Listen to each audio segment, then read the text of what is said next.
Hello friends, అందరికీ నమస్కారం. Welcome to our channel happy investments. మీరు కనుక ఫస్ట్ టైం మన ఛానల్ చూస్తున్నట్టయితే సబ్స్క్రైబ్ చేసుకోండి ఫ్రెండ్స్.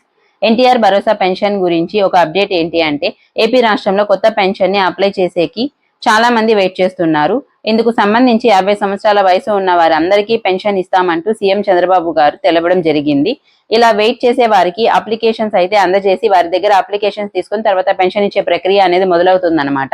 ఈ అప్లికేషన్స్ అనేది అక్టోబర్ నుండి అయితే అవైలబిలిటీ ఉంటుంది అని తెలియజేశారు. ఇక ఈ పెన్షన్ అర్హతకి వచ్చేసరికి ఇంతవరకు మీరు పెన్షన్ తీసుకొని వారయ్యి ఉండాలి, అంటే రిటైర్మెంట్ పెన్షన్ అనేది తీసుకోకుండా ఉండాలి. అలానే ఇన్కమ్ ట్యాక్స్ పే చేసేవారై ఉండకూడదు. అలానే కరెంట్ 300 యూనిట్స్ కన్నా ఎక్కువ యూజ్ చేసేవారై ఉండకూడదు. గవర్నమెంట్ జాబ్ హోల్డర్స్ గా కూడా ఉండకూడదు. మీకు 50 సంవత్సరాల కన్నా ఎక్కువ ఉండాలి. మీ పేరుతో పట్టణ ప్రాంతాల్లో 1000 చదరపు అడుగుల కంటే ఎక్కువ భూమి అనేది ఉండకూడదు. ఈ అప్లికేషన్ ఫిల్ చేయడానికి కావాల్సిన డాక్యుమెంట్స్ వచ్చేసరికి Aadhaar card xerox, ration card xerox, income caste certificate, current bill xerox, Aadhaar update certificate, ఏ టైపు పెన్షన్ అప్లై చేయాలి అనుకుంటున్నారో ఆ టైప్ కి సంబంధించిన సర్టిఫికేట్ ఉండాలి. ఈ పెన్షన్ స్కీమ్ లో భాగంగా నార్మల్ వృద్ధాప్య పెన్షన్ కి 4000, అలానే దివ్యాంగుల పెన్షన్ కి 6000, పూర్తి స్థాయిలో వైకల్యానికి గురైన వారికి 15,000 పెన్షన్, కిడ్నీ, తలసిమియా వంటి దీర్ఘకాలిక వ్యాధిగ్రస్తులకు నెలకు 10,000 అంటూ ఇవ్వడం జరుగుతుంది.